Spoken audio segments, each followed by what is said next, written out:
Hi, Christian here. This is Chris Talks. Welcome to my podcast.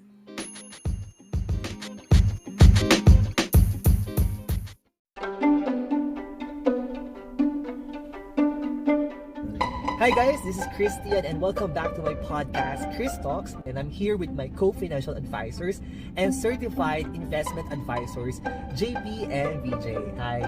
Hi guys!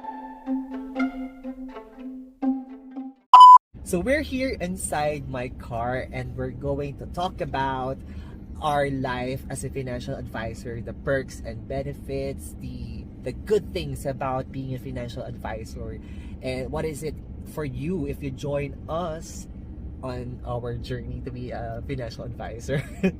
But before that, JP, VJ, please introduce yourself and what is your life before you became a financial advisor? You go first. Hi guys, so my name is Vince and you can call me VJ. Wow. Ayun. So, prior to becoming a financial advisor, isa po akong bayaning puyat as they call. I work sa BPO. Siguro like for 5 years, 7 years actually, to be exact, nagtatrabaho bilang call center representative. So, ayun, that was my life before joining or before becoming a financial advisor. Yes. And how about you? My name is JP. Before becoming a financial advisor, isa akong client support. Yun yung work ko before. Pero before that, naging rin ako. Reservations specialist. Yung work ko is based on Makati. Travel industry siya. Pero due to pandemic nga, hindi siya kinaya. So, like parang dun din yung naging way ko, parang i-push or i-pursue yung pagiging financial advisor since AUM ko si Vin, siya yung nag-encourage sa akin na kung ano yung mga perks and benefits na pwede kong mag-gain pag naging isa akong financial advisor. Why did you join ProLife UK? What's the purpose? Why did you join ProLife UK? Let's start with you because you started it first before us. Yes. So why did you join or why did you become a financial advisor despite that you already have a work or a job security as a customer support? Ayun. Well, the very reason why I joined or I decided to become a financial advisor is for the common reason why tayo nagtatrabaho. I want another stream of income. Kasi nga syempre bilang isang nagtatrabaho sa BPO, hindi naman ganoon kalaki yung nakukuha kong sweldo. And yung pangarap ko is sobrang laki. So hindi enough yung sinisweldo ko doon sa pangarap ko. That's why I decided na try ko kayang mag financial advisor. Wala namang mawawala sa akin. So that was the very reason why I decided to become a financial advisor. And then yung ibang reasons, doon ko na lang siya natutunan, doon ko na lang din nalaman na yun pala yung rason ko nung nasa loob na ako. How about you? Yung reason ko naman kung bakit gusto ko maging financial advisor, talaga, yung top doon talaga is extra income, extra source of income. Sabi nga, pagka kulang ka sa budget, hindi mo kailangan magtipid. Ang kailangan mo ay humanap ng pagkakakitaan. And the reason why is, before kasi wala akong policy itself. Sabi ko, tingin ko dati nun parang ko-commissionan lang ako para kumita siya, para parang na-challenge ako dun sa time na, di ako na lang yung mag-financial advisor. Yun yung talagang initial ko, para mag-financial advisor ko, tapos ako na rin yung sarili kong agent, para yung commission mapupunta sa akin, which is, later on, na-realize ko na, yung commission na yun, yung kikitain sa'yo ni financial advisor is parang kulang na kulang pa para sa service na ibibigay mo, since being a financial advisor, you will commit to your client kumbaga until ma-deliver mo yung promise ng company. Ganon siya, parang lifetime lifetime partner, lifetime commitment. Ganon. Kaya naging nag-financial advisor din ako, is yun yung una, yung parang kumita ng pera, pero later na-realize ko na parang mas okay makapag-educate, makapag-share ng idea kung ano ba ang importance ni life insurance para ngayon sa kabataan na mga babagong nag-i-start na hindi siya isang expense kundi isa siyang savings and protection. Yes, exactly. And with my case naman, I joined or I became a financial advisor. Same with you guys, you know, it's another stream of income despite of having a full-time job. Having a part-time job, kasi diba, if you go to abroad, especially in USA or in Australia, a lot of people will look for first job, second job, third job, as long as they can do a lot of jobs, talagang gagawin nila. And here in the Philippines, parang it was never a practice. It was never a part of our culture. So nasanay tayo na we just do one job, one full-time job, and then after that, we just go back to our houses and pahinga. So parang ako, when pandemic started, I realized that I have so many time in the house, and I was thinking what else I can do to earn. So being part of this part-time job as a financial advisor, ito is it's another source of income, pero at the same time it's also a job to help and educate, as you said, to help and educate those people na hindi alam yung industry ng insurance and investments. So that's why I joined the financial advisor. Pero just for the sake of our listeners, what is really the primary responsibility or the job itself as a financial advisor? So you being the manager, I think The soon to be unit Yeah. manager of our team. Yes. Ayan. So the main responsibility of a financial advisor is, of course, to educate people about financial planning. Financial planning, it's very broad eh. So it all started with a good foundation ng, meaning when I say good foundation, yung kaalaman mo sa pag-iimpok, sa what do you call that? Pag-save. Thank you for helping me. And then tayo as a financial advisor, hindi lang natin sila i-educate na kumuha ng life insurance. Kasi hindi sa lahat ng oras kailangan nila ng life insurance. Lalong-lalo na kung meron na sila. So what we do, we analyze ano ba yung kind of work nila, ano ba yung ginagawa nila sa buhay, ano ba yung trabaho nila. Kasi we need to know first the financial standing ng isang tao before we provide or give a recommendation or the good product that would suit their needs. So I think siguro para mas madali nating maintindihan, we do needs analysis. Diba? Alright. Alam nyo naman yon.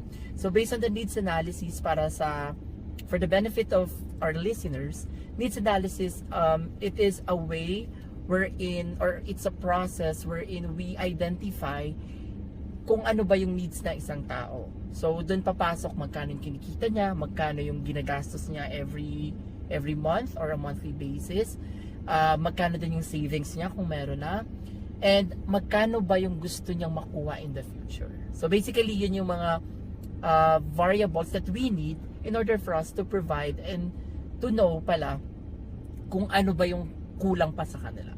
Kasi kailangan nating malaman kung magkano yung kanilang protection gap, kung tawagin natin, o yung shortfall nila sa ibang term. So si life insurance dun papasok dahil kung magkano yung shortfall nila, yun yung ibibigay natin sa kanila. But at the end of the day, it will still be our client's decision kung kukunin ba nila yung nare-recommend natin. Well, aside from that, our responsibility also is to be there sa time na kailangan nila tayo. Kailan ba yon? Let's say, kapag sila ay nag-claim na due to accident. Nag-claim na sila due to critical illness. Or worse, pag nag-claim na yung family nila due to death. So, dun tayo dapat mas magiging present. So, kung mai-imagine nyo, kami bilang financial advisors, it's actually a long-term commitment. It's like we are marrying our clients, diba? So, from the very beginning na nag-sign up sila sa life insurance, hanggang sa magki-claim na sila, andun tayo. Yes. So, parang ang daling sabihin, pero it's actually mahirap gawin. And that's the Right. reason why, kung makikita nyo, yung natatanggap nating commission, it's really high kumpara sa ano, pero the responsibility is high din. So I think it's fair enough na bigyan tayo ng ganong commission because our responsibility is very crucial ba? Kumbaga extensive. Ayun, Hindi extensive. lang in papers, kundi kung paano mo siya papakitungan and pakakasamahan. Kasi pagka financial advisor ka, hindi ka naman kailangan hindi ka naman what do you call this? Parang ma'am, tapos parang wala kang after sales. Kasi sorry to interrupt ha. Yeah, Kasi parang gusto kong dugtungan yung sinabi niya. Parang siya yung kumbaga pag sinabi mo kasi anong responsibilities nung isang financial advisor, sobrang broad niyan. Bakit? Kasi before, hindi naman financial advisor yung tawag doon, insurance agent. Ano yun? Yeah. Ang insurance agent sobrang technical. Ang gagawin mo, secure and protect. Mag-sell, nasa sales ka. Pero nagparang kumbaga pagkalaon ng araw ng panahon, nag-evolve na siya to the extent na maging financial advisor na. Ano yun? Hindi lang siya secure and protect, kundi doon yung alaga. Kasi may after sales yun pagkatapos mo siya makliyente, pagkatapos mo siya mapakuha, hindi lang natatapos doon. Sabi nga ni Sir Vince is Sir Vince ay long-term commitment na pagiging isang financial advisor. Hindi yan porket nakuha mo na siya for 5 years na policy, 15, matatapos na doon after yung magbayad for 5 years to 15 years. Hindi. Ang commitment mo kay client is until you deliver the promise that you gave. Yung promise na yon is yung policy nila kung magkano yung coverage and benefits na makukuha nila once na need nilang mag-claim. Ayun. Yes. I think also na our job is, yes, it's a crucial job because we're talking about finance here. And when we say money, it's different talaga kasi involved dito yung money ni client. Hard-earned kasi. Hard-earned money or hard-earned ng client. So parang tayo, kasi we're getting money from them, it's a crucial part. Kasi when something happened to their money, something went wrong, tayo agad ang unang lalapitan and tayo minsan ang unang masisisi.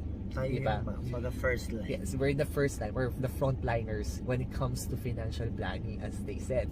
So that's why our job is kind of crucial pa rin. And I think yun yung nagiging misconception ng other people na pag sinabi financial advisor, they will just look at you na ay, nagbebenta lang yan for the sake of commission. But I tell you, it's not about just commission, but it's about the purpose.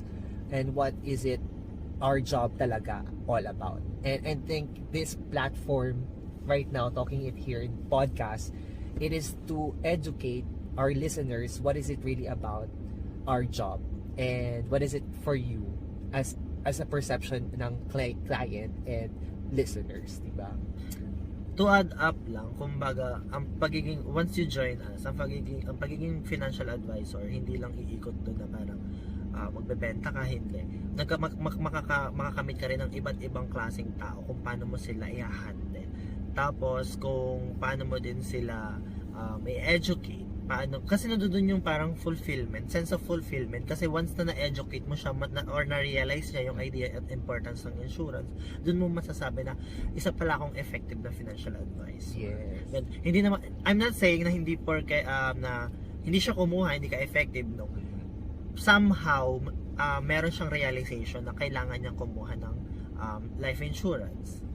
Since sa kasi natin, sa culture kasi dito sa Philippines is we tend to do parang sa sandwich generation, yung iaasa. Sandwich generation, yes. Yan yung iaasa, kumbaga ako, pag tumanda ako since nag-anak, dun ako asaman sa anak. Ganun yung type ng which is, yun naman talaga yung nakalakihan na natin, pero nandito nga kami para kumbaga magkaroon ng additional na paraan para hindi tayo magre-rely dun sa loved ones natin pagka sakaling tumanda, mayroon tayong naka-ready like for retirement, ganun. Yes. I think also na here in the Philippines kasi that our culture is not open to the insurance industry. And alam naman natin na in other countries talagang once Mandatory. it's a mandatory. Yes, exactly. Mandatory. You cannot travel without insurance.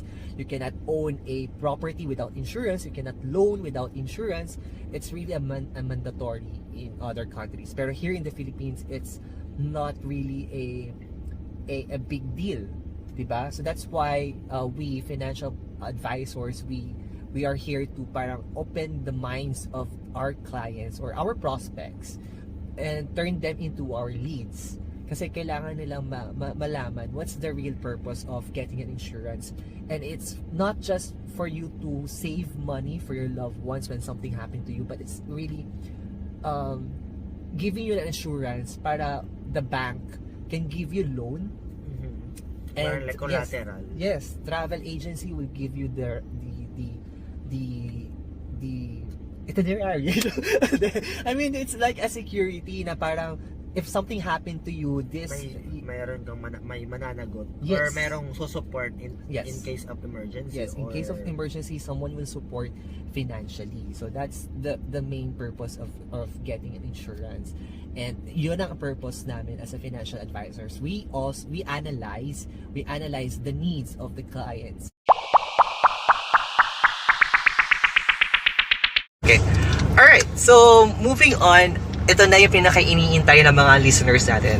What are the perks and benefits of being a financial advisor? Yes. Yung makakasagot niyan is yung ating AUM. Yes, kasi siya yung pinakamatagal sa amin kung ano na yung na-earn niya. Parang gano'n. Kung ano na yung na-experience yung perks and benefits of becoming a financial advisor. Yes. Well, siguro I would start on siguro sa monetary muna. Kasi alam ko doon tayo na-excite lahat.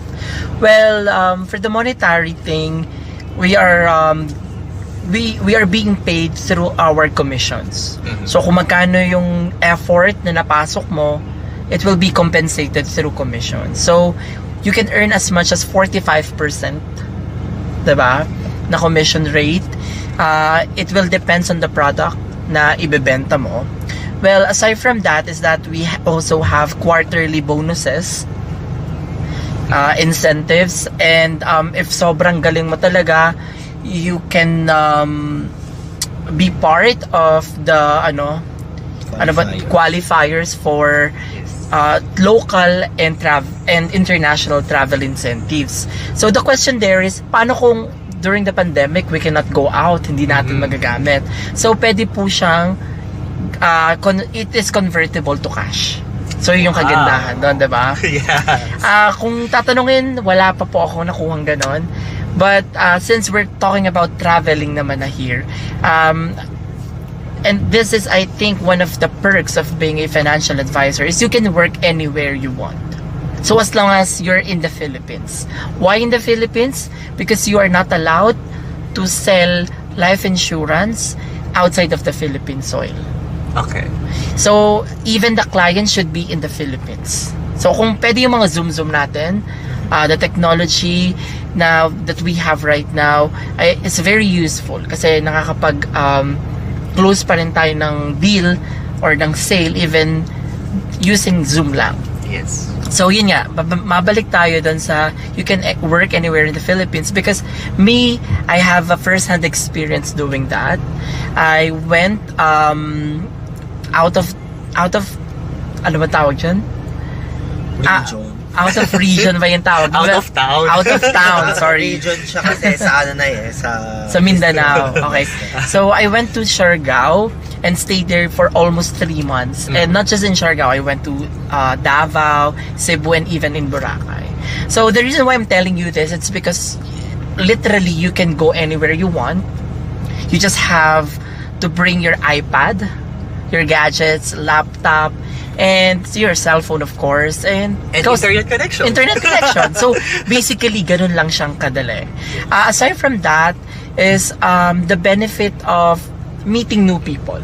Siguro, this is something na hindi nakikita ng iba, but the relationship that you can develop kahit hindi kumukuha yung kliyente sa'yo, is very precious. For me kasi, I really appreciate yung mga simple things na kagaya nung na hindi ko naman siya kilala pero lumapit sa akin asking about life insurance, and then kahit hindi kami nakapag-close ng deal, ngayon nakag-uusap pa rin kami. Siguro we have to look beyond the money na makukuha natin, but of course with the relationship na mabibuild natin, because at the end of the day, what matters most is yung nakausap natin sila, na-educate natin sila. Yes. Na yun. And siguro yung pinaka for me na benefit is yung makatulong ka sa ibang tao. Siguro parang ay grabe naman to magsalita, akala mo naman presidente, akala mo naman beauty pageant, but this is real. Educating people, helping them with their financial needs is something very fulfilling. Siguro ngayon hindi pa natin nararamdaman ng mga listeners natin because they haven't tried doing it eh. But when you're already in the mission, doing it, you're already on the ground. Wow, parang I mean yun, di ba? Yes. Talking to people na iba yung sense of fulfillment pag Yes. natulungan mo sila. So I think those are the benefits and the perks that I could share and that I was able to experience firsthand. Kayo, how about you guys? Ako, since I'm working, ang minu-work yung being a financial advisor as my, like, part-time lang, since meron akong full-time as a logistics officer, parang kahit after work, magagawa ko pa rin siya. Hindi balakin or hindi hindrance yung, wala akong time para gawin pa yan, kasi may work na ako, no? Kumbaga, if you want something, you should do something para makuha yun. Kasi nandun tayo sa point na parang yun yung nagiging reason out na parang inuunahan kasi natin ng alangan or takot na parang i-take yung ganong opportunity, which is sabi nga pagka binigyan ka ng oportunidad na magkaroon ng extra income or magkaroon ng additional kumbaga opportunity nga, ay i-grab mo na, diba? Tapos benefits pa ng pagiging financial advisor is, sabi nga ni Vince, monetary, pero nandoon pa rin yung parang experience ng nagkakaroon ka, nahasa ka when it comes to communication, kung paano mo i-cater yung bawat tao. Kasi, bawat tao, iba-iba sila ng kung paano sila i-approach. Kada kliyente, iba. Gusto na yung kliyente, ganito yung approach na straightforward, kung ano yung makukuha niya, bakit kailangan ko niyan. Yung iba, kailangan ng emotional, dito?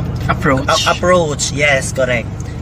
Yun ganun ka mahahasay. Kasi ako noon sabi ko, hindi ko naman, parang wala akong future dyan. Yun yung sinimulan ko. Wala akong future dyan kasi hindi naman ako ganung hindi ako salesperson.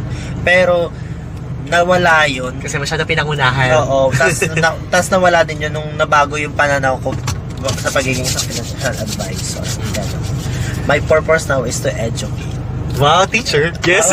Ayaw ko mag-teacher pero gusto ko mag-educate kasi Ako naman, ang ang perks and benefits na nakikita ko when I joined this as a financial advisor is yung personally, mas madami akong time na magtrabaho outside my home, outside the office, kasi I can do this job anywhere. Like, pwede akong pumunta sa resort, sa beach resort, sa kahit saang restaurant, coffee shop, and I can do the job. And katulad ng sinabi mo kanina, ikaw nakapag-travel ka outside our hometown. Ako naman, still in my hometown, pero nakakalibot-libot ako around the city. And another thing is, if you're single, makakapag-date ka. You have the right, you have the time to date other people. So that's a personal benefits of being a financial advisor. Pero ang pinaka nakakatuwa dito sa job na to is yung commission. Ang sarap makakita ng additional source of income na papasok sa bank account mo every week. Yes, we're talking about week here. Not monthly, but weekly commission. And yun yung medyo nakakatuwa kasi if you have utilities to pay, or credit cards to pay, or loans to pay, weekly meron ka makukuhang commission that you can use for that. And if there's an emergency, like ako, I have a car, I need to maintain it, I need to repair it sometimes, I use this commission na nakukuha ko weekly. And nakakatuwa na nakakatulong siya in a way kasi other than my full-time job, I have this additional source of income. So I think that's one benefit na pwede mo makuha when you became a financial advisor. And yun, and another thing is yung recognition as well. You can have a recognition as an MDRT or $1 Million Roundtable. You can be a Life Club qualifiers and national achievers, sectoral achievers, branch achievers. You have all these recognitions that you can put on your resume or in just, as your credentials na rin, na parang napakita na you're really a good financial advisor. So yun yung pwede mong makuha dito when you join a financial advisor.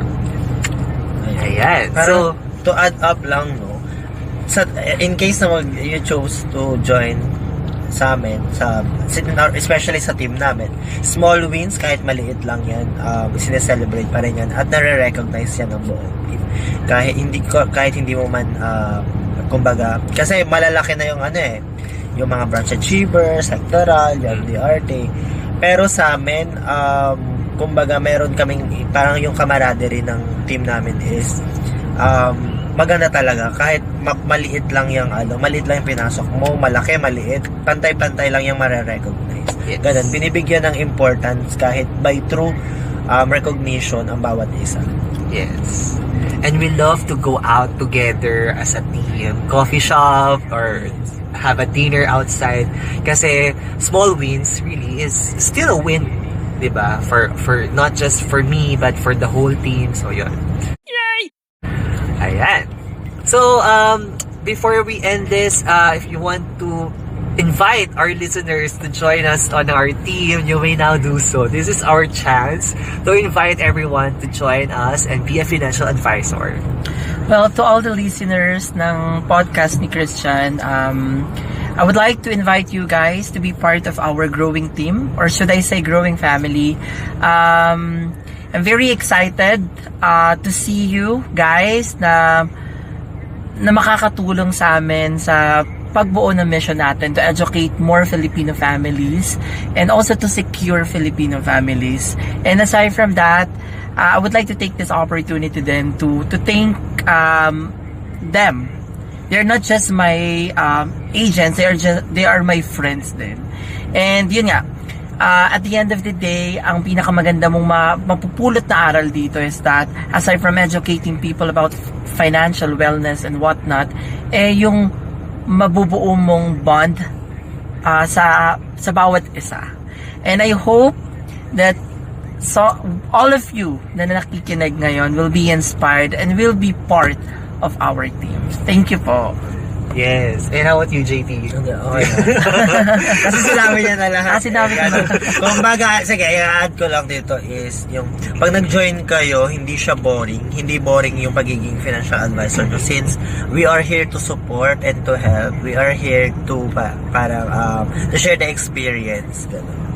Yes. And also, we are open to all so everyone, if you're a engineer, a nursing student, or a nurse, accountant, or any profession, you are all welcome here, and you are, it's yung journey naman dito, it's matututunan mo rin naman, like the products, the services, how to sell and everything. So lahat yan matutunan mo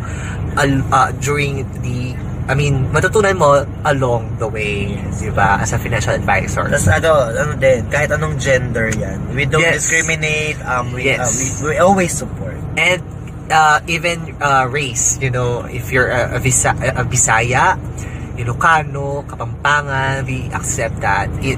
Kahit anong dialects, we accept that. We are open to everyone who wants to join the team. And of course, if you became a part of our growing team, you will also be part of this podcast. So if you like this podcast, please do support this by follow and subscribe Chris Talks on all the digital platforms. And also, you may email us if you want to join us, right? Yeah, if you want to join us, you can email your updated CV to pluk.vjreyes@gmail.com. And I hope lalabas pa siya sa screen. It will be written on the description of the Okay. podcast. So, Okay, thank you. yes, I will put the email address of VJ sa podcast description. So if you want to join us, yes, please do so. And that's it for me. And hope to see you next time. And I hope to see you guys next time. We'll do this Thank you, again. thank Yes, of you. We will course. continue to educate everyone on, especially when it comes to financial planning and all that. All right, thank you and goodbye, guys. Stay safe. I Bye, love you. guys. Bye!